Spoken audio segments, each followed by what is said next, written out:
زیادہ تھے کہ مدینہ پورا بڑھ جاتا، لوگ چھتوں کے اوپر چڑھ جاتے دیکھنے کے لیے حضرت عثمان غنی کا مال آیا ہے۔ اور جناب عثمان غنی رضی اللہ تعالیٰ نے 5000 کے قریب زر خرید غلام رکھے ہوئے تھے جو اس مال کو سنبھالتے تھے۔ حضرت عثمان نے کبھی اپنا ہاتھ نہیں روکا۔ جناب محمد رسول اللہ صلی اللہ علیہ وسلم نے جنت کی بشارت دے دی۔ آپ صلی اللہ علیہ وسلم نے وہ کیچڑ سے بنائی ہوئی مسجد، اسلام کا پہلا قلعہ جو تیار کیا، جناب محمد رسول اللہ صلی اللہ علیہ وسلم نے اپنے ہاتھوں سے تیار کیا، جس کی چھت بھی کھجور کے پتوں کی بنی ہوئی تھی۔ بارش کا پانی آتا تو ٹپکتا اور نیچے ساری زمین کیچڑ ہو جاتا۔ جناب عثمان غنی رضی اللہ تعالیٰ عنہ وہیں پہ موجود ہیں۔ اللہ کے نبی جناب محمد رسول اللہ صلی اللہ علیہ وسلم نے اعلان کیا، اور میرے صحابہ کرام دیکھو یہ میری بنائی ہوئی مسجد ہے، کس قدر تنگی کا مظاہرہ کر رہی ہے۔ لوگ آتے ہیں نماز کے لیے آتے ہیں، تنگی بہت زیادہ ہے، کمی ہو گئی ہے، لوگوں کے لیے کھڑے ہونے کے لیے جگہ نہیں ہے، نماز کے لیے جگہ نہیں ہے۔ کون ہے جو اس مسجد کے لیے جگہ لے کر کے دے گا؟ میں اللہ کے نبی جناب محمد رسول اللہ صلی اللہ علیہ وسلم اسے جنت کی بشارت دوں گا۔ حضرت عثمان غنی رضی اللہ تعالیٰ نے وہیں پہ کھڑے ہو کر کے، اللہ کے نبی کسی کو نہیں کہنا میں عثمان موجود ہوں، میں آپ کو مال دیتا ہوں، آپ مسجد نبی کے لیے جگہ کو ہر قسم کی حمد و ثنا، کبریائی، بڑھائی، تعریفات اللہ وحدہ لا شریک کے لیے، بے شمار درود و سلام امام اعظم، رہبر اعظم، قائد اعظم جناب محمد رسول اللہ صلی اللہ علیہ وسلم کی ذات اقدس پر۔ برادران اسلام، آج 19 ذوالحجہ ہے، ابھی کل کا دن جو گزرا ہے 18 ذوالحجہ کا دن تھا۔ 18 ذوالحجہ کو بالکل بھی خیال نہیں کیا گیا کہ حرمت والا مہینہ ہے، اس کے اندر ظلم عظیم نہ کیا جائے، مگر احترام والے مہینے کا کوئی لحاظ نہیں کیا گیا۔ 18 ذوالحجہ کو جناب محمد رسول اللہ صلی اللہ علیہ وسلم کے اس صحابی کو شہید کر دیا گیا جس کا نام نامی اسم گرامی سیدنا عثمان غنی رضی اللہ تعالیٰ عنہ ہے۔ حضرت عثمان غنی کی عام شخصیت نہیں ہے، بہت اعلیٰ اور رتبے والی شخصیت ہے۔ حضرت عثمان غنی رضی اللہ تعالیٰ عنہ وہ انسان ہے کہ جن کی عظمت کے لیے، جن کی رفعت کے لیے اللہ رب العزت نے قرآن پاک میں بار بار آیات کا نزول فرمایا۔ حضرت عثمان غنی رضی اللہ تعالیٰ عنہ وہ انسان ہے کہ جس کے لیے آپ صلی اللہ علیہ وسلم نے خود حدیثوں کو بیان کیا حضرت عثمان غنی کی فضیلت کے بارے میں۔ آئے دیکھیے حضرت عثمان غنی رضی اللہ تعالیٰ عنہ کے اسلام کے بارے میں دیکھتے ہیں، بڑے نفیس، بڑے اعلیٰ اور بڑی فضیلت والے انسان ہیں مکے کے اندر، بڑا ان کا رتبہ ہے، بڑی شان ہے، بڑے اچھے کردار کے مالک ہیں، لوگ بڑی عزت و احترام کرتے ہیں۔ ابھی اسلام قبول نہیں کیا، جناب محمد رسول اللہ صلی اللہ علیہ وسلم نے نبوت کا دعویٰ کر دیا ہے۔ جناب ابوبکر صدیق نے چند ایک باتیں رکھی حضرت عثمان غنی رضی اللہ تعالیٰ عنہ کے سامنے، اے عثمان دیکھ لے جناب محمد رسول اللہ صلی اللہ علیہ وسلم اللہ کے آخری پیغمبر ہیں، آخری رسول ہیں، اور اللہ حکم الحاکمین ایک ہے۔ حضرت عثمان غنی رضی اللہ تعالیٰ عنہ نے فوراً قبول کر لیا، اسلام لے آئے، مسلمان بن کے دائرہ اسلام کے اندر داخل ہو گئے۔ یہی عثمان ہے جنہیں اتنی فضیلت ملی کہ سفیر عثمان آپ صلی اللہ علیہ وسلم کے سفیر بنے۔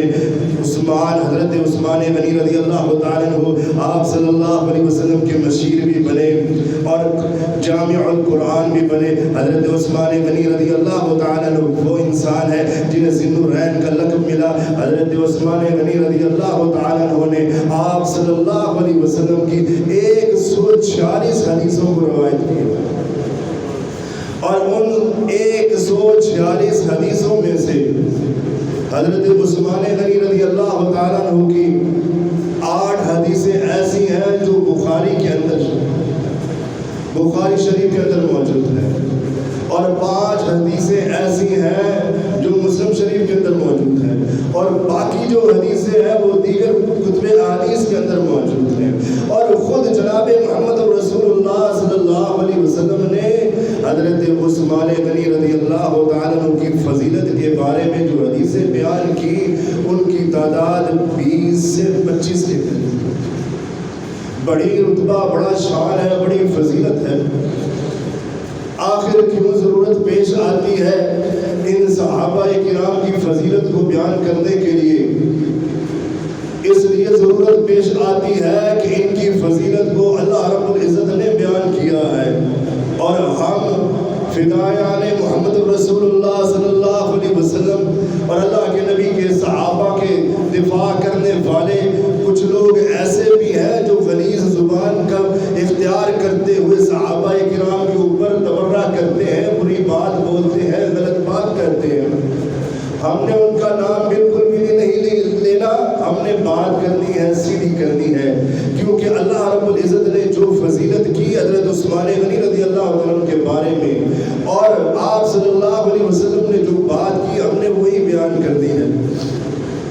حضرت عثمان غنی رضی اللہ تعالیٰ عنہ کے بارے میں اللہ رب العزت نے قرآن حکیم میں یہ بات کہی ہے، رضی اللہ عنہم ورضوا عنہ، میں ان سے راضی ہوا اور یہ مجھ سے راضی ہوئے، اولئک حزب اللہ، یہ اللہ کا گروہ ہے، اللہ کی جماعت ہے، صحابہ کرام، اولئک حزب اللہ، اولئک هم المفلحون، یہ صحابہ کرام فلاح پانے والے ہیں۔ جناب محمد رسول اللہ صلی اللہ علیہ وسلم کے ایک جگہ پہ جا کے حضرت عثمان غنی رضی اللہ تعالیٰ عنہ بھائی بھی بن جاتے ہیں، بھائی کا رشتہ بھی بن جاتا ہے۔ جناب محمد رسول اللہ صلی اللہ علیہ وسلم نے فرمایا پوری کائنات کے اندر اگر کوئی جوڑا ہے جس نے توحید کی خاطر، اسلام کی خاطر سفر کیا ہو، جس نے ہجرت کی ہو، اپنا گھر بار، کاروبار، تجارت، معیشت اور گھر بار کے اہل و عیال کو چھوڑا ہو، حضرت عثمان غنی رضی اللہ تعالیٰ عنہ ہے، اور حضرت رقیہ رضی اللہ تعالیٰ عنہ ہے۔ ان دونوں نے زمین کے اوپر یہ دوسرا جوڑا ہے جس نے اسلام کی خاطر ہجرت کی۔ پہلا جوڑا حضرت ابراہیم علیہ السلام اور ماں ہاجرہ علیہ السلام، انہوں نے توحید کی خاطر، اسلام کی خاطر ہجرت کی تھی، اور حضرت عثمان نے مکہ سے ہجرت کی حبشہ کی طرف، اور پھر حبشہ سے مدینہ کی طرف، اور جناب محمد رسول اللہ صلی اللہ علیہ وسلم کس موقع پہ حضرت عثمان غنی رضی اللہ تعالیٰ عنہ کی فضیلت کے بارے میں دیکھے، ایسے مواقع آئے جب جناب محمد رسول اللہ صلی اللہ علیہ وسلم کو جانی ضرورت تھی، مالی ضرورت تھی، حضرت عثمان غنی رضی اللہ تعالیٰ عنہ آپ صلی اللہ علیہ وسلم کے ہاتھ میں ہاتھ ڈال کے ہمہ وقت تیار رہے۔ آپ صلی اللہ علیہ وسلم کی پریشانیوں کو، دکھوں کو اپنے سر لینے والے عثمان غنی رضی اللہ تعالیٰ عنہ آپ صلی اللہ علیہ وسلم مکہ چھوڑ کے یثرب چلے گئے، یثرب یعنی مدینہ طیبہ چلے گئے۔ وہاں پہ یہود جو ہے وہ آباد تھے، یہودیوں نے دیکھا یہ آگے ہیں مسلمان، مکہ چھوڑ کے آگے ہیں، ایک تو دو قومیں بن گئی، یعنی ایک وہ صحابہ کرام جو مکہ چھوڑ کے آئے تھے، ایک وہ صحابہ کرام جو مدینہ طیبہ میں پہلے موجود تھے۔ اب کفار نے، یہودیوں نے یہ کوشش کی کہ کسی طرح جناب محمد رسول اللہ صلی اللہ علیہ وسلم کی طاقت کو کمزور کیا جائے، ان صحابہ کرام کے دلوں کے اندر نفرت ڈالی جائے، کسی طرح یہ اسلام کے بارے میں بغاوت کرے اور اعلان جنگ کرے، اسلام سے ہٹ جائے۔ انہوں نے معیشت کو روک لیا، کاروبار کو روک لیا، جیسے آج رکھا ہوا ہے، آج روکا ہوا ہے۔ انہوں نے کیا ملازمین کو جو مسلمان تھے ان کو نکالا نوکریوں سے، جاؤ نکل جاؤ، تاکہ تنگی آ جائے، مشکلات ان کے اوپر آ جائیں۔ مگر جناب محمد رسول اللہ صلی اللہ علیہ وسلم وہاں پہ ڈٹے ہوئے ہیں، 7 صحابہ کرام ہیں۔ جناب محمد رسول اللہ صلی اللہ علیہ وسلم نے دیکھا مشکلات تو بڑی ہیں، مگر اس کے ساتھ ساتھ کھانے پینے کی بھی مشکلات ہیں۔ جناب محمد رسول اللہ صلی اللہ علیہ وسلم نے ایک یہودی سے جا کے معاہدہ کیا کہ بھائی تمہارا تمہارا پانی کا کنواں ہے تو اس کنویں کا کوئی معاوضہ لے لو، تو اس کا پانی ہمیں دے دو۔ یہ یہودی کہنے لگا، دل میں لالچ کھٹکی، کہنے لگا ٹھیک ہے محمد رسول اللہ صلی اللہ علیہ وسلم، کنواں میں آپ کو دے دیتا ہوں، مگر پورا کنواں نہیں ملے گا، ایک دن ملے گا اور ایک دن میرا ہوگا۔ ایک دن پانی میں بیچوں گا، ایک دن تم پانی بیچ لینا۔ آج بھی جتنی بھی ملک کے اندر پانی کی کمپنیاں ہیں، اللہ کی یہ نعمت بیچنے والی وہ ساری یہودی ہیں۔ یہودیوں کا کاروبار ہے پانی بیچنا۔ اب آپ صلی اللہ علیہ وسلم نے کہا ٹھیک ہے بھائی، اب اعلان کر دیا جناب محمد رسول اللہ صلی اللہ علیہ وسلم نے، مسجد نبی میں بیٹھے ہوئے اللہ کے نبی، کہا کون ہے اے صحابہ کرام، کون ہے یہ جو بحر روما ہے، اس کا ایک دن کا پانی خرید کر کے دے۔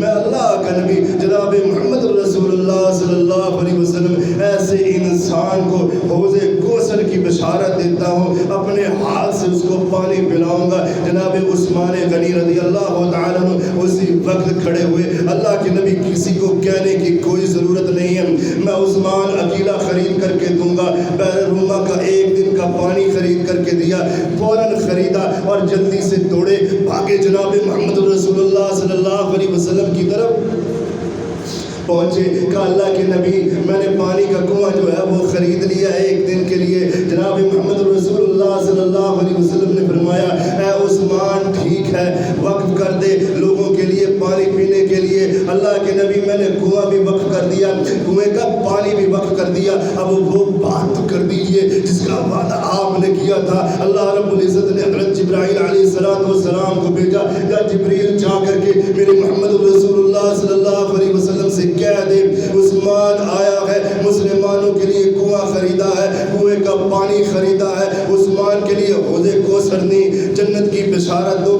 آپ صلی اللہ علیہ وسلم نے حضرت عثمان غنی رضی اللہ تعالیٰ عنہ کو جنت کی بشارت دی۔ دیکھنا کس طرح حضرت عثمان غنی رضی اللہ تعالیٰ عنہ کی فضیلت کس قدر زیادہ ہے۔ حضرت عثمان غنی رضی اللہ تعالیٰ عنہ کبھی اپنے مال کو اسلام کے لیے اللہ کی خاطر محمد رسول اللہ صلی اللہ علیہ وسلم کی خاطر تنگ نہیں کیا، کبھی روکا نہیں۔ حضرت عثمان غنی رضی اللہ تعالیٰ نے اپنے مال کا جس قدر دروازہ اور منہ اسلام کی خاطر کھولا اور محمد رسول اللہ صلی اللہ علیہ وسلم پر اترے ہوئے دین اسلام اور آپ کے جوتوں پر نچھاور کرنے کے لیے جب کبھی بھی دروازہ کھولا اپنے مال کا، اپنے خزانے کا، اللہ رب العزت نے عرش معلیٰ سے اپنے خزانوں کا منہ کھولا۔ حضرت عثمان غنی رضی اللہ تعالیٰ کا مال اس قدر زیادہ چلتا گیا، بڑھتا گیا۔ حضرت عثمان ایک گنا خرچ کرتے تھے، اللہ رب العزت 100 گنا بڑھا کے چڑھا کے دیتا تھا۔ اسی لیے تو مفسرین کہتے ہیں حضرت عثمان غنی رضی اللہ تعالیٰ کو اللہ رب العزت نے اس قدر مال عطا کیا تھا کہ مدینے کی گلیاں بڑھ جاتی تھی، بھر جاتی تھی جانوروں کے ساتھ۔ حضرت عثمان غنی رضی اللہ تعالیٰ کے جانور اس قدر اونٹ زیادہ تھے کہ مدینہ پورا بڑھ جاتا، لوگ چھتوں کے اوپر چڑھ جاتے دیکھنے کے لیے حضرت عثمان غنی کا مال آیا ہے۔ اور جناب عثمان غنی رضی اللہ تعالیٰ نے 5000 کے قریب زر خرید غلام رکھے ہوئے تھے جو اس مال کو سنبھالتے تھے۔ حضرت عثمان نے کبھی اپنا ہاتھ نہیں روکا۔ جناب محمد رسول اللہ صلی اللہ علیہ وسلم نے جنت کی بشارت دے دی۔ آپ صلی اللہ علیہ وسلم نے وہ کیچڑ سے بنائی ہوئی مسجد اسلام کا پہلا قلعہ جو تیار کیا، جناب محمد رسول اللہ صلی اللہ علیہ وسلم نے اپنے ہاتھوں سے تیار کیا، جس کی چھت بھی کھجور کے پتوں کی بنی ہوئی تھی۔ بارش کا پانی آتا تو ٹپکتا اور نیچے ساری زمین کیچڑ ہو جاتا۔ جناب عثمان غنی رضی اللہ تعالیٰ وہیں میں موجود ہیں۔ اللہ کے نبی جناب محمد رسول اللہ صلی اللہ علیہ وسلم نے اعلان کیا، اور میرے صحابہ کرام دیکھو یہ میری بنائی ہوئی مسجد ہے، کس قدر تنگی کا مظاہرہ کر رہی ہے۔ لوگ آتے ہیں نماز کے لیے آتے ہیں، تنگی بہت زیادہ ہے، کمی ہو گئی ہے، لوگوں کے لیے کھڑے ہونے کے لیے جگہ نہیں ہے، نماز کے لیے جگہ نہیں ہے۔ کون ہے جو اس مسجد کے لیے جگہ لے کر کے دے گا؟ میں اللہ کے نبی جناب محمد رسول اللہ صلی اللہ علیہ وسلم اسے جنت کی بشارت دوں گا۔ حضرت عثمان غنی رضی اللہ تعالیٰ نے وہیں پہ کھڑے ہو کر کے اللہ کے نبی کسی کو نہیں کہنا میں عثمان مال موجود ہوں، میں آپ کو مال دیتا ہوں، آپ مسجد نبی کے لیے جگہ کو خرید لیجئے، کسی سے مال نہیں لینا۔ اللہ کے نبی کے جناب محمد رسول اللہ صلی اللہ علیہ وسلم کے اس صحابی کے پیسوں سے مسجد نبی کو توسیع ملی، وسعت ملی۔ آج جو زبان گندی اختیار کرتا ہے، جو گندی زبان بولتا ہے ان صحابہ کرام کے بارے میں، انہی ٹکڑوں پہ جا کے، انہی صفحات پہ جا کے، انہی مسلوں پہ جو عثمان غنی رضی اللہ تعالیٰ نے اپنے پیسوں سے خریدی، وہیں پہ جا کر کے نماز پڑھتا ہے اور پھر بات بھی ان کے بارے میں کرتا ہے۔ کیا جنت کسی کی جاگیر ہے؟ کیا دنیا شریعت اسلام دین قرآن کسی کی جاگیر ہے؟ کسی کی لونڈی ہے؟ بالکل بھی نہیں۔ جنت بھی اللہ کی ہے، جہنم بھی اللہ رب العزت کی بنائی ہے، اور جہنم اللہ رب العزت نے ایسے غلیظ لوگوں کے لیے بنائی ہے جو حضرت عثمان غنی رضی اللہ تعالیٰ عنہ کے بارے میں بولے، امی عائشہ صدیقہ طاہرہ رضی اللہ تعالیٰ عنہ کے بارے میں بولے، صحابہ کرام کے بارے میں بولے، انہی لوگوں کے لیے، ایسے غلیظ لوگوں کے لیے اللہ رب العزت نے جہنم کو بنا رکھا ہے۔ تجھے مجھے کوئی اختیار نہیں کسی صحابی کے اوپر، کسی صحابیہ کے اوپر تو انگلی اٹھائے، تو بات کرے، تو زبان کو کھولے، کیونکہ اللہ رب العزت کا قرآن کہتا ہے والذین جاءوا من بعدهم یقولون ربنا اغفر لنا ولاخواننا الذین سبقونا بالایمان ولا تجعل فی قلوبنا غلا للذین آمنوا ربنا انک رؤوف رحیم۔ اللہ اعلان کر رہا ہے، مالک اعلان کر رہا ہے، اللہ حکم الحاکمین کہہ رہا ہے جو پہلے لوگ دنیا سے چلے گئے میں نے ان کی گناہ و غلطیوں کو معاف کر دیا، تمہیں کوئی حق نہیں پہنچتا، تم کوئی بات کرو ان کے بارے میں اپنی انگلی کو اٹھاؤ۔ حضرت عثمان غنی رضی اللہ عنہ مسجد نبی کے لیے جگہ خرید کر کے تبوک کا وقت آیا، اللہ کے نبی نے دیکھا کہ اسلام کو لوگوں کے مال کی ضرورت ہے، اعلان کیا کون ہے آج جو اسلام کے لیے مجاہدین کی مدد کے لیے اپنا مال دے گا؟ میں محمد رسول اللہ صلی اللہ علیہ وسلم جنت کی بشارت دوں گا۔ حضرت عمر فاروق رضی اللہ تعالیٰ گھر کے آدھا مال لے آئے، حضرت ابوبکر صدیق گئے گھر سے سارا مال لے آئے، اور ایک سوئی بھی دیوار کے اوپر سے ڈھونڈ رہے ہیں۔ اسماء بنت ابی بکر کہتی ہیں ابو کیا ڈھونڈ رہے ہو؟ کہا بیٹا یہاں سوئی پڑی تھی، میں نے سوچا وہ سوئی بھی اٹھا کر کے محمد رسول اللہ صلی اللہ علیہ وسلم کے پاس پیش کر دوں، کہیں کسی مجاہد کا کرتا پھٹے تو اس کے کرتے کو سینے کے لیے وہ سوئی کام آئے۔ شام کا وقت ہو چلا ہے، آپ صلی اللہ علیہ وسلم انتظار فرما رہے۔ آپ صلی اللہ علیہ وسلم نے پھر فرمایا کوئی ہے جو اسلام کی مدد کرے، میں اللہ کے نبی اسے جنت کی بشارت دوں۔ حضرت عثمان غنی رضی اللہ عنہ کھڑے ہوئے، اللہ کے نبی میں 100 اونٹ سامان کے لدے لدائے اسلام کے لیے پیش کرتا ہوں، پیش کر دیے۔ پھر اللہ کے نبی نے پھر اعلان کیا، پھر کہا اللہ کے نبی مجھے جنت کی بشارت چاہیے، 100 اونٹ اور دیتا ہوں، سامان کے لدے لدائے دیتا ہوں، قبول کیجئے، مجھے جنت کی بشارت دیجئے۔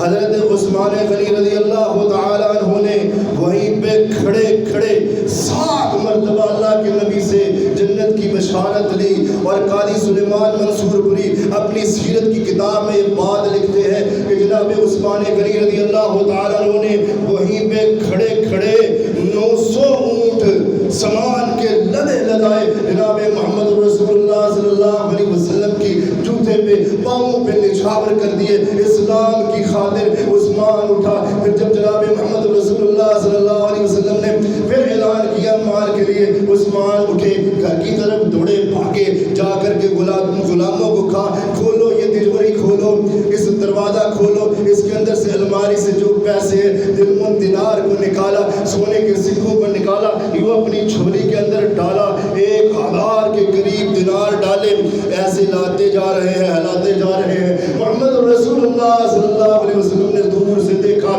کہ عثمان آ رہا ہے، جھولی کو ہلاتے ہوئے آ رہا ہے، عثمان کچھ لے کر کے آ رہا ہے۔ آپ صلی اللہ علیہ وسلم بھی کھڑے ہو گئے، اپنی جھولی کو یوں پھیلایا، اس خاطر دین کے لیے، اس دین کے لیے جو جناب محمد رسول اللہ صلی اللہ علیہ وسلم پہ اللہ رب العزت نے اتارا تھا، وہ جھولی کو پھیلایا عثمان غنی رضی اللہ تعالیٰ نے لا کر کے وہ مال، وہ دینار، وہ 100,000 سکے جو دینار تھے حضرت محمد رسول اللہ صلی اللہ علیہ وسلم کی جھولی میں ڈالے۔ آپ صلی اللہ علیہ وسلم یوں ہلا رہے ہیں اور فرما رہے ہیں مادر ربنا عثمان، اے عثمان آج کے بعد کوئی نیکی بھی نہ کرے، کوئی نیک اعمال بھی نہ کرے، اللہ رب العزت پھر بھی تجھے جنت دے دیں گے۔ اور جناب جبرائیل علیہ السلام آئے، آ کر کے کہا اللہ رب العزت کی طرف سے اعلان ہے، کھلا اعلان ہے کہ اللہ رب العزت نے کسی انسان کو اگر بغیر حساب کے جنت میں داخل کرنا ہے تو وہ عثمان ہے۔ ایسے ہی لوگ ہیں جن کے بارے میں اللہ رب العزت کا قرآن کہتا ہے الذین ينفقون اموالهم باللیل والنہار سرا وعلانیۃ فلہم اجرهم عند ربهم ولا خوف علیہم ولا هم يحزنون۔ الذین ينفقون اموالهم، وہ لوگ جو اپنے مالوں کو خرچ کرتے ہیں۔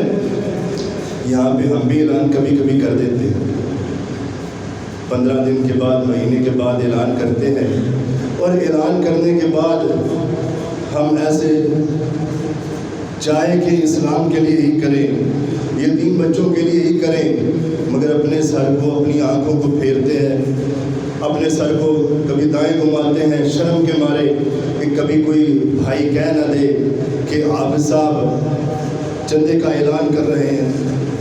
یہ مال ہے جو حضرت عثمان غنی رضی اللہ عنہ اللہ رب العزت کے لیے خرچ کیا، اللہ رب العزت نے 100 گنا بڑھا کر کے دیا۔ اللہ نے قرآن میں کہا الذین ينفقون اموالهم باللیل والنہار سرا وعلانیۃ فلہم اجرهم عند ربهم ولا خوف علیہم ولا هم يحزنون۔ یہ جو لوگ ہیں نا مال خرچ کرنے والے ہیں، اللہ رب العزت کی راہ میں دینے والے ہیں، یہ دن کو نہیں دیکھتے، رات کو نہیں دیکھتے، یہ اللہ رب العزت کی راہ میں مال کو خرچ کرتے ہیں۔ اور جب یہ مال خرچ کرتے ہیں اللہ رب العزت کہتے ہیں میں ان کو کبھی بھی جو ہے وہ غم زدہ نہیں کرتا۔ پھر انہی کے مال خرچ ہونے کی وجہ سے، اللہ رب العزت کی راہ میں دینے کی وجہ سے، مال تو اللہ کا ہے، اللہ دیتا ہے، ان کے مال دینے کی وجہ سے اللہ قرآن میں آیات اتارتا ہے، بار بار اتارتا ہے، بار بار اللہ رب العزت کے قرآن میں اللہ رب العزت ایسے لوگوں کے ایمان کے بارے میں بتاتا ہے، اپنی آیات کو اتارتا ہے۔ اللہ کہتا ہے فَإِنْ آمَنُوا بِمِثْلِ مَا آمَنْتُمْ بِهِ فَقَدِ اهْتَدَوْا وَإِنْ تَوَلَّوْا فَإِنَّمَا هُمْ فِي شِقَاقٍ۔ اللہ کہتا ہے ایمان لانا ہے تو میرے ان صحابہ، میرے محمد رسول اللہ صلی اللہ علیہ وسلم کے صحابہ کرام جیسا ایمان لے کر کے آؤ، اسلام لے کے آنا ہے، مومن بننا ہے، اللہ رب العزت کی راہ میں خرچ کرنا ہے، اپنی جانوں کو نشاور کرنا ہے، محمد رسول اللہ صلی اللہ علیہ وسلم کی خاطر اور دین اسلام کی خاطر، اللہ کی خاطر اللہ پھر قسمیں اٹھا اٹھا کے کہتا ہے ان جیسا ایمان لے کے آؤ۔ اللہ کہتے ہیں صبغۃ اللہ ومن احسن من اللہ صبغہ، ان کے اوپر یہ جو محمد رسول اللہ صلی اللہ علیہ وسلم کے صحابہ کرام ہیں، ان کے اوپر میں نے جو رنگ چڑھا دیا ہے اسلام کا، ایمان کا، اسلام کے غلبے کا، دین کا، یہ بہترین رنگ ہے۔ اللہ قرآن میں یہ بات کہہ رہا ہے، اور ایسے لوگوں کے بارے میں اللہ رب العزت کہہ رہا ہے کہ میں ان پہ راضی ہوں۔ حضرت عثمان جس قدر اپنی تجوریوں کو اسلام کے لیے کھولا، خرچ کیا، اسی قدر اللہ رب العزت نے حضرت عثمان غنی رضی اللہ تعالیٰ سے پیار اور محبت کی۔ اللہ کے نبی نے بیت اللہ کی زیارت کے لیے جانے لگے نا، آخری بات کر دیتا ہوں،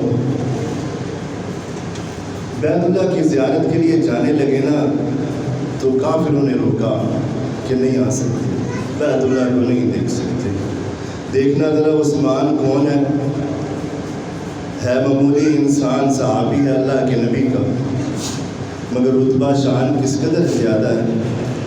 اللہ کے نبی نے نا اپنا مشیر اور وزیر بنا کر کے مکے بھیجا، جاؤ جا کر کے نا بات کرو کہ ہم آئے ہیں بیت اللہ کی زیارت کے لیے۔ پہنچے حضرت عثمان غنی رضی اللہ عنہ، بات کی، کافروں نے کہا اے عثمان تیرا دل چاہتا ہے نا کہ بیت اللہ کا طواف کر لے، صفا مروہ کی سعی کر لے، پانی پی لے زمزم کا۔ اے عثمان یہ جو معاملہ ہے نا آپ صلی اللہ علیہ وسلم کے آنے کا کچھ صحیح نہیں لگتا، ادھر آپ صلی اللہ علیہ وسلم کو خبر پہنچی کہ بیت اللہ کے غلاف کے نیچے حضرت عثمان غنی رضی اللہ عنہ کو لٹا کر کے ذبح کر دیا۔ آپ صلی اللہ علیہ وسلم نے بڑے رنج اور غم کا اظہار کیا اور بلال کو بلایا، کہا صحابہ کرام کو بلاؤ۔ 1400 صحابہ کرام آئے، بات دیکھنا، آپ صلی اللہ علیہ وسلم نے یوں اپنے ہاتھ کو پھیلایا، کہا یہ محمد رسول اللہ صلی اللہ علیہ وسلم کا ہاتھ ہے، آؤ اس کے اوپر بیعت کرو، حضرت عثمان کا بدلہ لینا۔ 1400 صحابہ کرام نے ہاتھ کے اوپر ہاتھ رکھ کے بیعت کی، اور اس کے بعد اوپر آپ صلی اللہ علیہ وسلم نے اپنا دوسرا ہاتھ رکھا، اور پھر اللہ رب العزت نے قرآن میں کہا ان الذین یبایعون اللہ انما یبایعون اللہ انما یبایعون اللہ ان الذین یبایعون اللہ ید اللہ فوق ایدیہم۔ اللہ رب العزت نے کہا محمد صلی اللہ علیہ وسلم یہ 1400 صحابہ کرام جو ہے تیرے ساتھ نہیں بیعت کر رہے، یہ حضرت عثمان غنی رضی اللہ تعالیٰ عنہ کی شہادت، ان کے خون کا بدلہ لینے کے لیے اے محمد صلی اللہ علیہ وسلم تیرے سے بیعت نہیں کر رہے، یہ 1400 صحابہ کرام میرے ساتھ بیعت کر رہے ہیں۔ ان 1400 صحابہ کرام کے ہاتھ کے اوپر ید اللہ فوق ایدیہم، اللہ نے کہا ان 1400 صحابہ کرام کے اوپر میرا ہاتھ ہے۔ یہیں سے انشاءاللہ اگلے جمعے کا آغاز کریں گے اور حضرت عثمان غنی رضی اللہ تعالیٰ عنہ شہادت کو